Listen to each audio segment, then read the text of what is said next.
Hello, and welcome to Historical Humans Reads, where we take primary sources and bring them to your screen. I'm Colum Coleman, and today we are reading from The Willows, a novella by Algernon Blackwood. Blackwood was a 19th and 20th century English broadcaster, journalist, and one of the most prolific writers of ghost stories in history. Willows is widely regarded as one of his finest works of supernatural horror, earning praise from industry titans such as cosmic horror author H P Lovecraft. The Willows slowly draws the reader into a world of unease and shadows on the Danube River. Today, we'll be reading the opening pages of The Willows. With that, let's begin.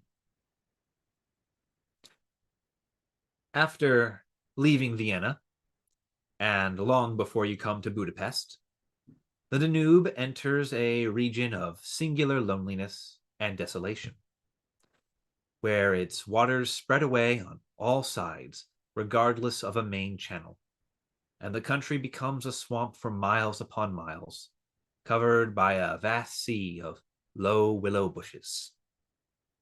On the big maps, this deserted area is painted in a fluffy blue, growing fainter in color as it leaves the banks, and across it may be seen in large, straggling letters the word Sumpf, meaning marshes.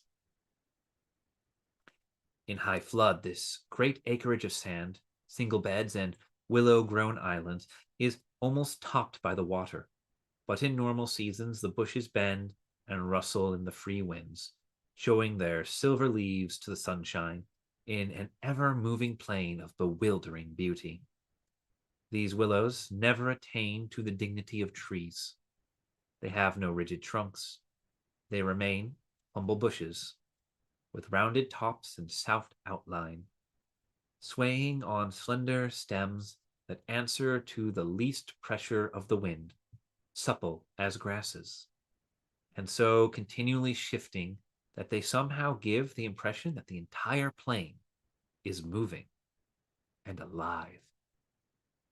For the wind sends waves rising and falling over the whole surface, waves of leaves instead of waves of water.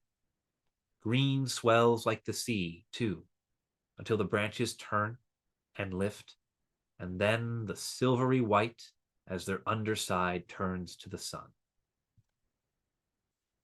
Happy to slip beyond the control of the stern banks, the Danube here wanders about at will among the intricate network of channels intersecting the islands everywhere with broad avenues down which the waters pour with a shouting sound, making whirlpools, eddies, and foaming rapids, tearing at the sandy banks, carrying away masses of shore and willow clumps, and forming new islands innumerably which shift daily in size and shape, and possess at best an impermanent life, since the flood time obliterates their very existence.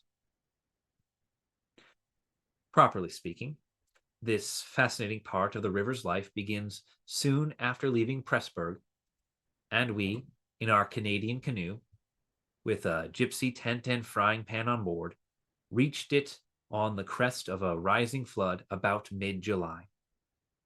That very same morning, when the sky was reddening before the sunrise, we had slipped swiftly through the still sleeping Vienna, leaving it a couple hours later a mere patch of smoke against the blue hills of the Wienerwald on the horizon.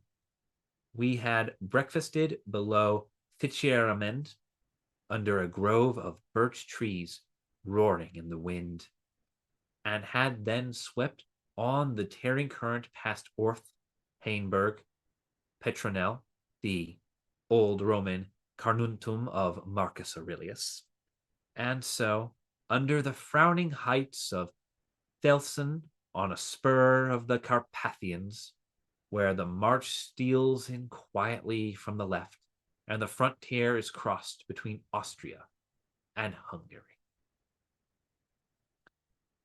Racing along at 12 kilometers an hour soon took us well into Hungary, and the muddy waters, sure sign of flood, sent us aground on many a shingle bed, and twisted us like a cork in many a sudden belching whirlpool before the towers of Pressburg, Hungarian Pozsony, showed against the sky.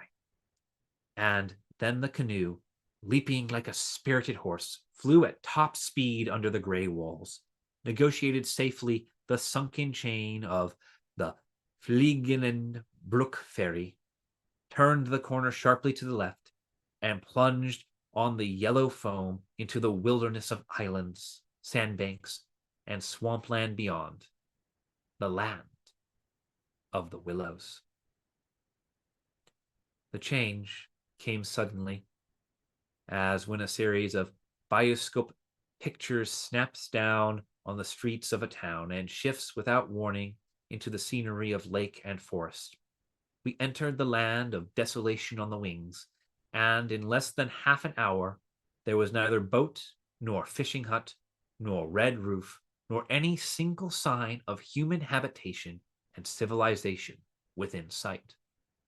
The sense of remoteness from the world of humankind, the utter isolation, the fascination of this singular world of willows, winds, and waters, instantly laid its spell upon us both, so that we allowed laughingly one to one another that we ought by rights to have held some special kind of passport to admit us, and that we had, somewhat audaciously, come without asking leave into a separate little kingdom of wonder and magic.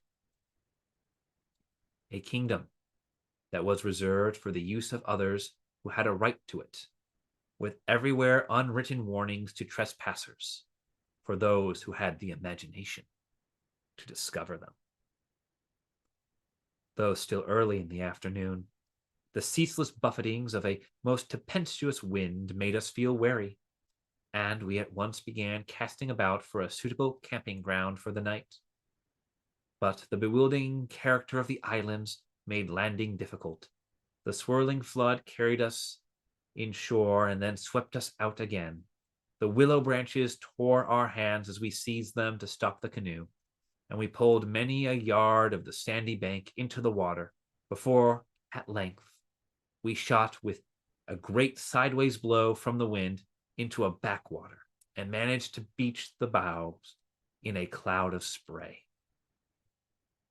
Then we lay panting and laughing after our exertions on the hot yellow sand, sheltered from the wind, and in the full blaze of a scorching sun, a cloudless blue sky above, and an immense army of dancing, shouting willow bushes closing in from all sides, shining with spray and clapping their 1,000 little hands as though to applaud the success of our efforts.